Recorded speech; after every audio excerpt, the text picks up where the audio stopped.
Question of the Week from the Naked Scientists.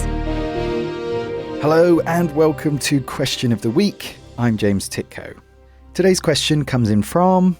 Hi, this is John Bondi from Vermont in the US. Recently, someone said that there are 400 cell types in the human body.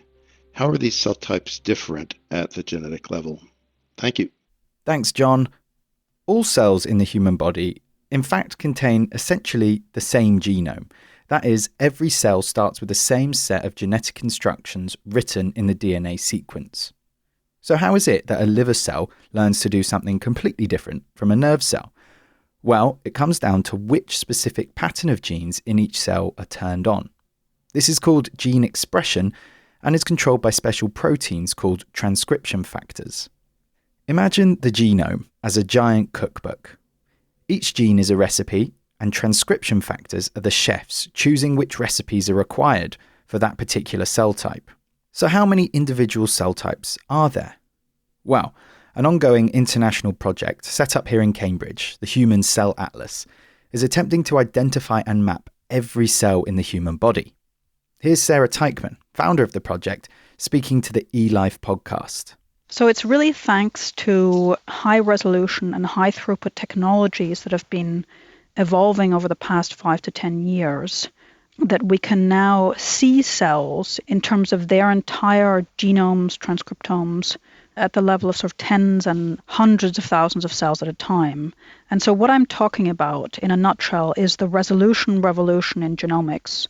So you're basically describing the entire molecular fingerprint of that cell rather than the morphology of the cell, the way we've been doing with conventional microscopy methods. While the old rule of thumb suggested there were a few hundred cell types, the Human Cell Atlas has played a big role in updating this picture. Biologists are detecting subtle differences between cells by looking at their gene activity, capturing cell states that were previously overlooked during observations under a microscope. We don't really know how many cell types there are. Conventional estimates on Wikipedia and so on say sort of 200 to 300 cell types, but we're seeing thousands essentially now with these high-resolution technologies. There are 37 trillion cells probably in the human body, and we're not going to sequence all of them, but by sampling in a strategic way from different tissues in the body, we hope to learn about the vast majority of the cell space that's out there. So, John, cells share essentially the same genome.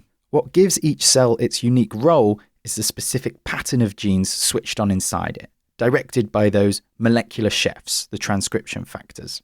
The Human Cell Atlas project has discovered tens of thousands of distinct cell states by capturing the molecular fingerprint of cells rather than the mere morphology that conventional microscopes could reveal. Thanks for sending that question in. Next time, we're responding to this. Hi Naked Scientists, this is Michelle from South Africa. Recently on a cold, clear winter's night, I took a picture of a cloud in a perfect tube shape. It stretched quite a way back behind my house and into the distance in the front. What kind of cloud is this and what causes it? Thank you so much. If you have any thoughts, why not join in on the forum discussion over on nakedscientists.com/forum. Be sure to drop us a line if you have a question of your own. It's chris@thenakedscientists.com. Until next time, though, from me, James Titko, thanks for listening and goodbye. Question of the Week is part of the Naked Scientists podcast. Look us up online at nakedscientists.com.